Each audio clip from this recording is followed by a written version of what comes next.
আমরা সাবেক প্রধানমন্ত্রী শেখ হাসিনাকে সংবাদ সম্মেলনে বলতে শুনেছি তার পিয়ন 400 কোটি টাকা নিয়ে চলে গেছে, তা তিনি ধরতেও পারেননি। আজকে আমরা দেখলাম আপনাদের দল করতেন এরকম একজন আসিফ মাহমুদ সজীব ভুঁইয়া, তার যে সহকারী একান্ত সচিব তিনি তাকে আসলে বহিষ্কার করা হয়েছে। কেউ কেউ বলছেন যে তিনি 311 কোটি টাকা নিয়েছেন, কেউ কেউ বলছেন যে সুইজারল্যান্ডে বাড়ি আছে, তিনি অনেক সম্পদ করেছেন, এরকম আরও ওর অনেক অভিযোগ আমরা শুনছি।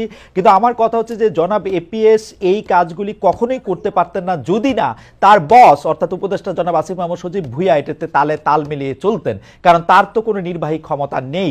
এই ব্যাপারটি আপনারা কেমনভাবে দেখছেন? এবং একইভাবে আপনাদের গাজী সালাউদ্দিন তানভীর, যিনি এনসিপির একজন যুগ্ম সদস্য সচিব ছিলেন, তাকেও আসলে বাদ দেওয়া হয়েছে, কারণ তার বিরুদ্ধে প্রায় একই ধরনের অভিযোগ স্বাস্থ্য উপদেষ্টার আরেকজন ব্যক্তিগত কর্মকর্তা গিয়ে। আপনি এগুলিকে কেমন ভাবে দেখছেন? আসলে মানে আপনার রাজনৈতিক দলটা মাত্র শুরু করেছেন, 2 মাস 3 মাসের মধ্যে অনেক বেশি জাজমেন্টের জায়গাও আপনারা পড়তেছেন, কিন্তু আসলে এইসব দুর্নীতির প্রশ্ন